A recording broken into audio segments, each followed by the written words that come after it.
The latest. Thank you for your love and support. I appreciate you all. The leader of EFF, Julius Malema, goes hard on Donald Trump. According to Julius Malema, that we can never say we want freedom, we want to unite, we want Africa to be one, under one umbrella, one leadership, one army, when we are not doing everything possible to open up the borders. According to Julius Malema, the unity of Africa is a threat to the West. The West, Yellow Pawpaw, is afraid of Africa unity. And that is why they are doing everything possible to make sure we the Africans never unite, no matter how much we try. And that these borders that were imposed on us by Yellow Pawpaw, and we are doing everything possible to keep, is still slavery. We are still enslaving ourselves. Then why is it that Yellow Pawpaw can move wherever he is, come into Africa, move among us, go to anywhere in Africa, and Africans do not have a problem? But the moment you see a Zimbabwean, a Nigerian, a Ghanaian, a Togolese, a Malawian moving into South Africa, then we sit there and have a problem with this person. The same person that is in our own skin, we see such a person to be a threat, but we have no problem whatsoever with any person that is outside of our skin coming into South Africa, moving among us freely, and doing everything that they want for free. That if we truly say we want to unite as a people, then we should be ready to do away with these colonial restrictions. There is no foreigner in Africa. As long as we are all in the same skin color, nobody is a foreigner. We are all the same people. We are one people fighting the same enemy. We are one big family, united as we're supposed to be. We are a big family. You can't say, also, if you, on the other hand, we want to decolonize the continent and come back on the other side and say we want the borders. The borders were imposed by colonizers, and therefore to say you want borders, you are perpetuating the legacy of colonialism, and it has got nothing to do with decolonizing the continent. We need to be one, because one strong currency in Africa is a threat to the dollar and threat to many other strong currencies. One united military in Africa is a threat to a lot of armies in the world, which many of them actually use Africans as mercenaries. So we've got this courage that once we've got one army and we've got our resources together and we've got our land back, the whole world will treat us as equal. The people who say we can't be one, it is those who are threatened by the unity of Africa, and they sponsor the disunity of Africa. We can't even integrate in terms of regions. Right now, you look at SADC itself. We are struggling to integrate. How can we unite at the continental level while we are struggling to strengthen the regional bodies? We are led by extremely incapacitated leadership in SADC. There is no one who inspires hope. There is no single individual president that you will say we are looking up to. The people of our continent, especially the region of SADC, are more than willing to integrate. There are a lot of villages at the border of Swaziland, at the border of Mozambique, at the border of Lesotho, at the border of Zimbabwe, which do not have fence. They have become communities. They've become one. How do you have a gate without a fence? We've made mockery of the whole thing. The fence has collapsed. The people have come together and have embraced each other. We need to provide leadership. We are not doing that. We are drinking the water of Lesotho. We are being told here that the Lesotho people must go back. Let's put them in a bus now. When they arrive in Lesotho, they are going to switch off the tap. You will not have water and you will regret this myopic decision. Limpopo is calling on Zimbabwe to give it water. Most of the domestic workers that we find today in our homes are Lesotho speaking people, because we cannot work for each other. We've been brainwashed by the whites that the work that I do for whites, I can't do for a fellow black person. People go to an extent of saying, but the same responsibilities. The Lesotho people have come in to close that vacuum. We have a problem with that. We have a crisis of artisans today. People say they own plumbing companies. It's a South African company registered by South African, but the real person who do the actual work is a Zimbabwean. Are we not going to chase away Zimbabweans today, and tomorrow all these toilets are blocked and there's no one with the capacity to unblock them? We must be aware of what we're asking for, and therefore we require leadership. Our people are more than ready. That's why even when people say to me, this will take the votes away from you, I've got no problem with it, because it's a principle. Let the votes go away from principle, but let me die with my principle intact. I'm not going to bend political principle for political expediency. I'm not going to do that. Well, we are struggling now, and we can't blame it on Zimbabweans, because we're struggling because of landlessness. We do not own the economy. The owners of the economy who make profit, we're told now unemployment has increased, but the economy has grown, and that is not translating into fighting poverty and creating employment, because those who benefit from the economic growth are refusing to reinvest that back into the economy of South Africa. Coal is very expensive now. It's in high demand. We've got coal here in South Africa. You know what is the problem? There is no Transnet to carry the coal to the harbors. And then you want to blame Zimbabweans that don't have a job when your government is so incapacitated. The coal is 400 and something per ton now. It's in demand. If you increase the Transnet capacity, we collect as many as possible coal from all the mines into the harbor. How many jobs can you create? Now, we've got a crisis of steel, not only in South Africa, all over the world. We've got chrome here that gets to be sent to China, unprocessed, and brought back into this country as steel, and it becomes very expensive. Can you see how much this beneficiation of this chrome can create jobs in South Africa? In Skukuni alone, you don't need big equipment to mine chrome. It's just here, it's available. That's why they say they call those people illegal miners. So there is lack of leadership also in the whole country and the whole continent. To an extent, we do not produce a car. These people who come to South Africa, let's take Nigerians for instance. Nigeria is doing well, better than us. It's always either us or Nigeria number one. They still leave their country and come here. Not because there is an economic crisis per se. There should be something unique about us. These Africans like us. They look up to South Africa. Why is South Africa not producing a South African car?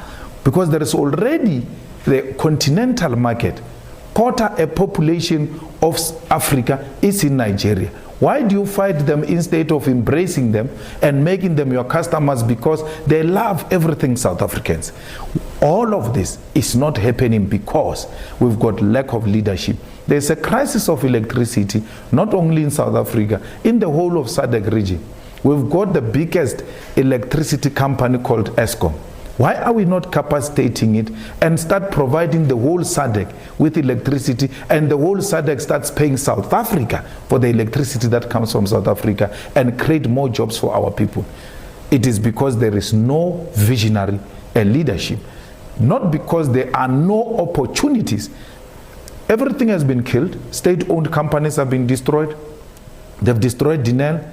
They've destroyed SAA. When I spoke much earlier, that if they destroy SAA and privatize it, me and you cannot afford to go to Cape Town. People thought I was mad. Now a single ticket to Cape Town is 6,000. Meaning the England people and the coastal people are going to be existing in different countries because we cannot afford to visit one another. We should have protected these state-owned companies and expanded them to create jobs, but also to stimulate economic activity in our country.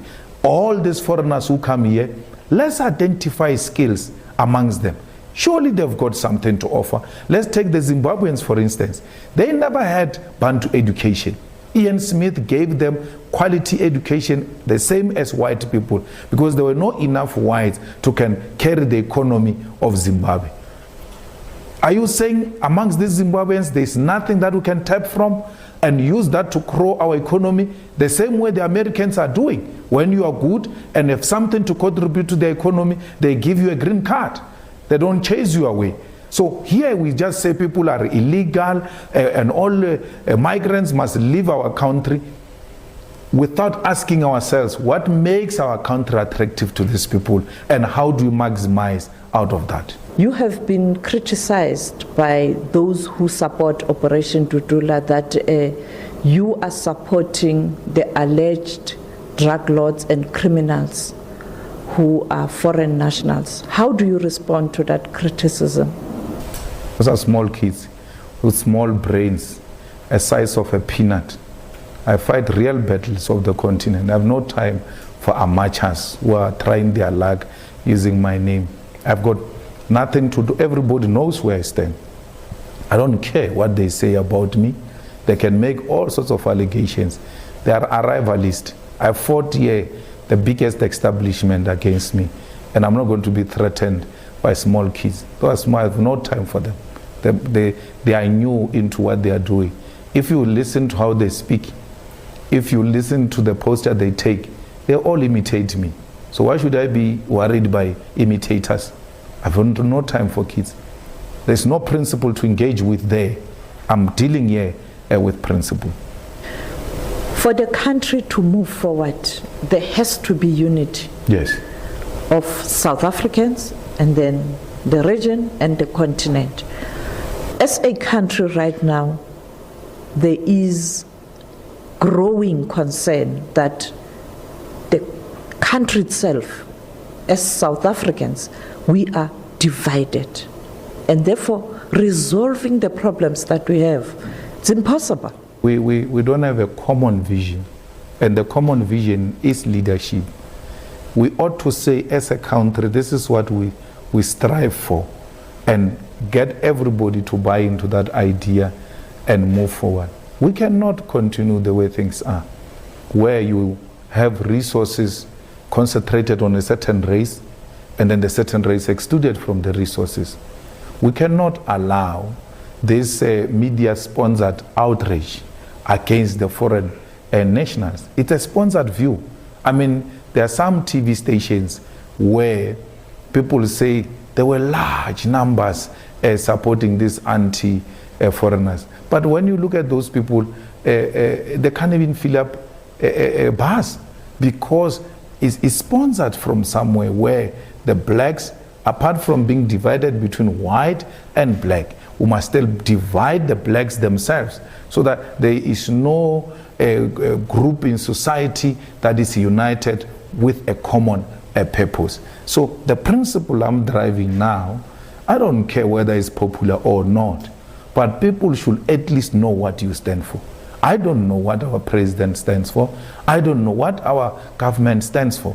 And therefore, I refuse to be like them and be turned into an amoeba because there is a sponsored outrage against that which I stand for. No, rather die with my boots on than die on my knees.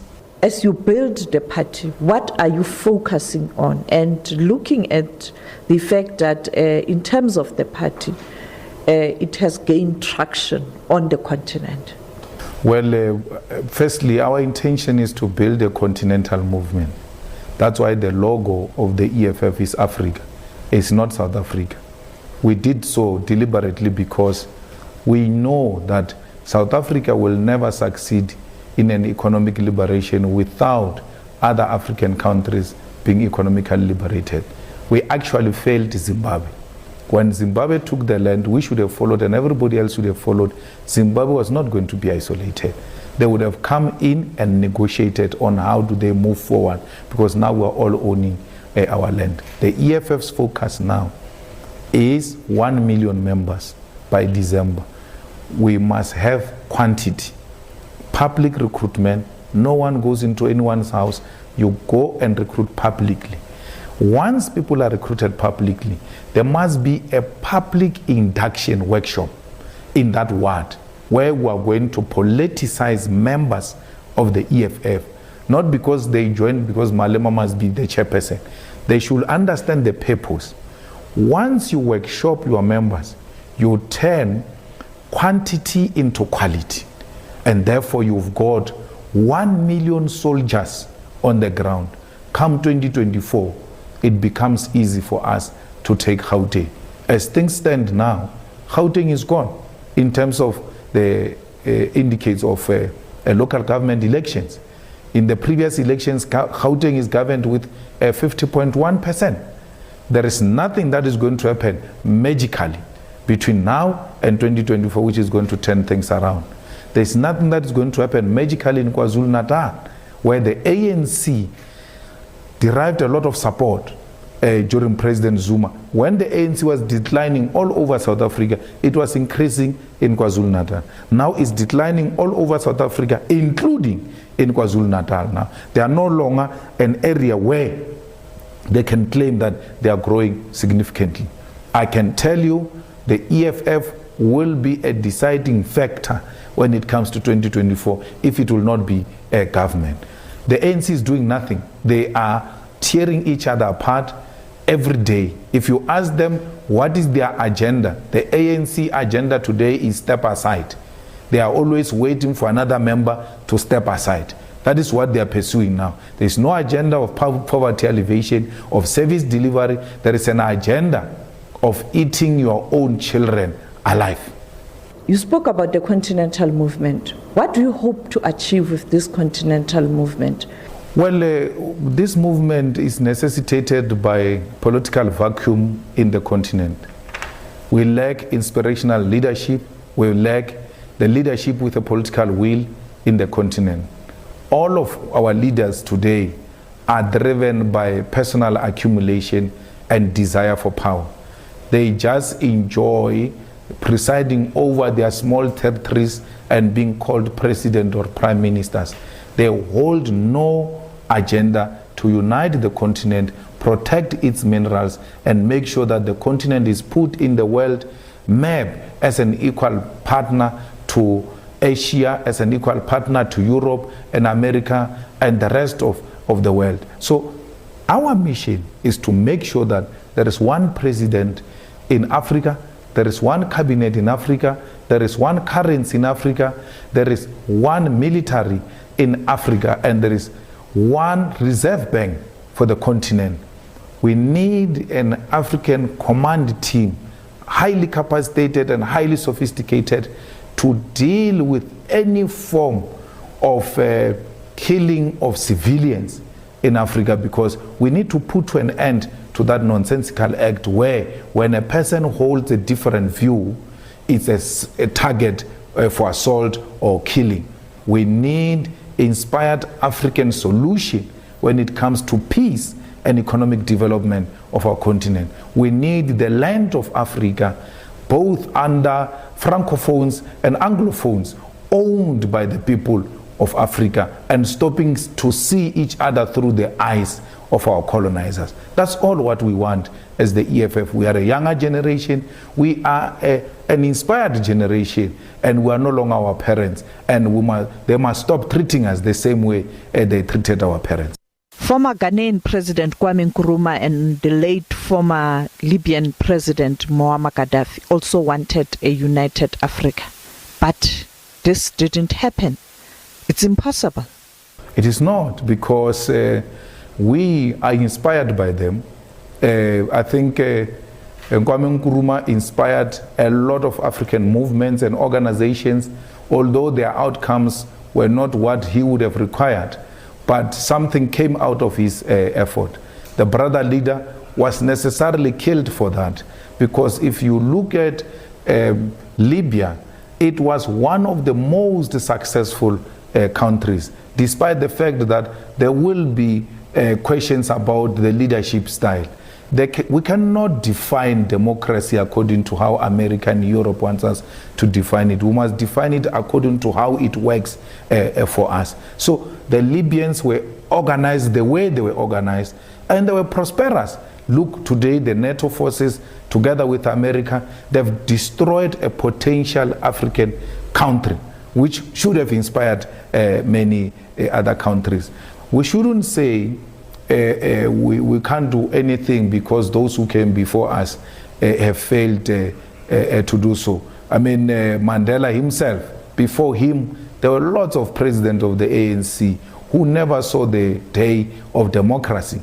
But inspired by their efforts, he himself continued to fight and ushered us into a democratic dispensation in 1994. We thank him for that, and we thank those who came before him. In the same way, we thank Nkrumah, and we thank Gaddafi, we thank Mugabe and President Mandela and O.R. Tambo for having inspired us to continue their legacy. President Mandela knew very well in 1994 when he took over that it's not yet Uhuru. That's why he said to all of us, Aluta continue. If he knew that was the end of the struggle, he would have said, Aluta continue. So we are inspired by his words that the struggle continues, and we're continuing that struggle. To achieve this, by now you should have been in contact or interacting with the leadership on the continent. Are you doing that? We are. If you are, can you share with us? We are. I mean, in the SADC itself, I don't think there is a single country without the presence of the EFF. I mean, we also even have members of parliament in Namibia. We are contesting elections in Lesotho. We've got EFF in Swaziland championing and leading the unrest in Swaziland. We are in Nigeria. We are in Ghana. We are in many other countries of the continent. Because it's a new idea, we shouldn't rush it. We should make sure that we dig a solid foundation for this movement to carry the whole continent. Your message to South Africans, particularly young people who are saying Malema has abandoned us. Well, they know, the young people of South Africa, that Julius Malema cares for them and the EFF cares for them. If you look at in all universities that have gone to elections now, the EFF has been engaged in clean sweep because it's the home of young people. So anyone who argues that young people do no longer see the EFF as their home is really daydreaming. Any event of the EFF, latest being Sharpeville, Langa, and in PE, majority of those who participated in those activities are young people. We are the organization that is inspired by the suffering and the struggles of young people, particularly African young people. We are going to fight this unemployment. We are the ones who fought for the insourcing of security guards. We are the ones who fought for insourcing of cleaners in the municipalities where we had influence, in the universities where we had influence. We are the ones who put before Parliament private members' bill that demanded that all those who are working for government through companies must be insourced and work directly for government so that we reduce unemployment.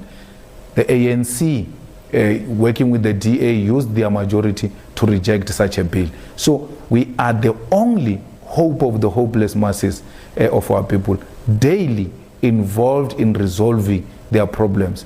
All the farm workers, the security guards, the shopkeepers, when they've got a problem, including the unemployed, their home is the EFF.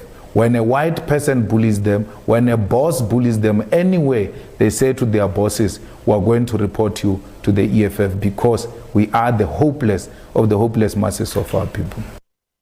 And what he's saying is true.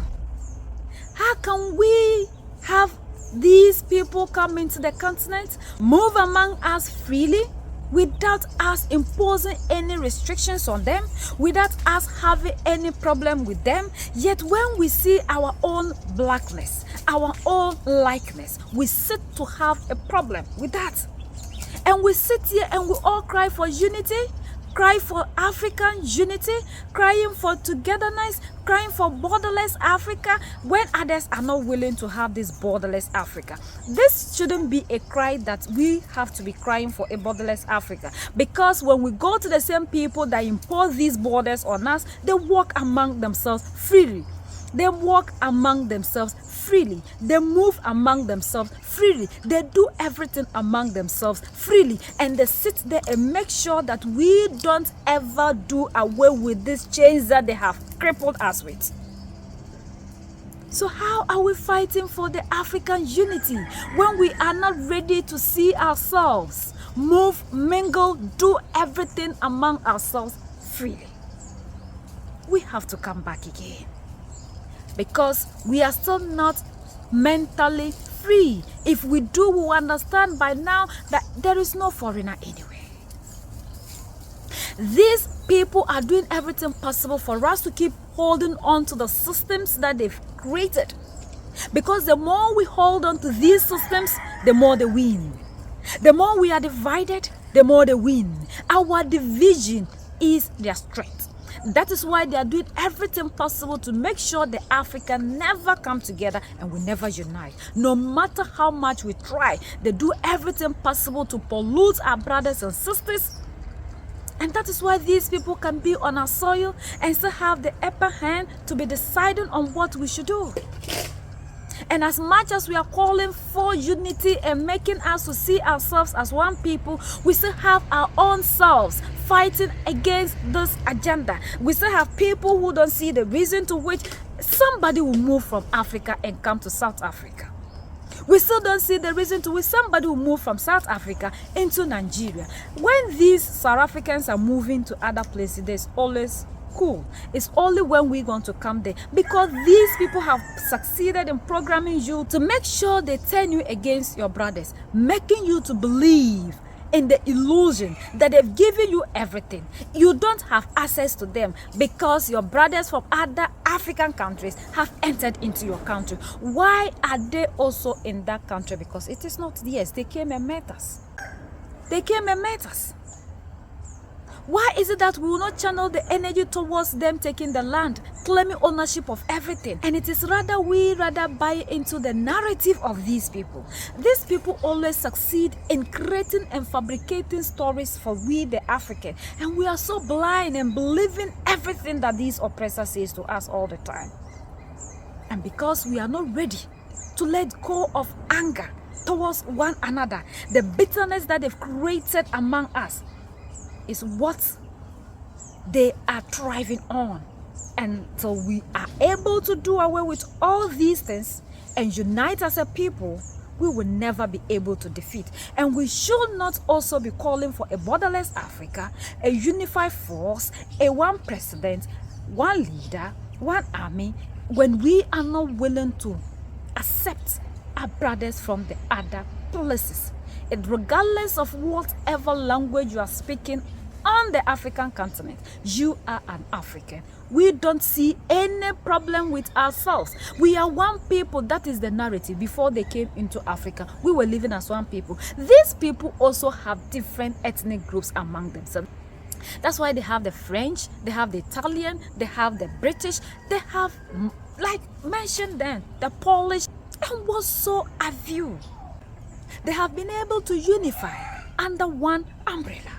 And they tend, because they know what lies in unity, and that was why they came together, created the Berlin Conference, so that they'll stop fighting among themselves. Let's turn these people against themselves. And today, we are still here fighting against ourselves instead of us uniting. And when we finish, we'll sit there and talk about how we want Africa to unite when we are not ready to move and work freely among ourselves.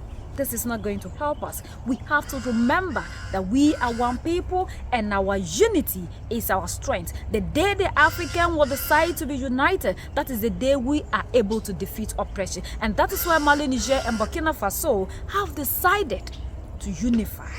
Because unity is the only way these people can never turn us against ourselves. United we stand. Divided before, and united we keep standing forever and ever. The greatest enemy of the African is mental slavery. So let's decolonize ourselves from mental slavery. Let's keep sharing to educate our brothers and sisters. Together we make Africa great for ourselves and the next generations that are going to come. I love you. So that's the latest around the world, in Africa and in South Africa.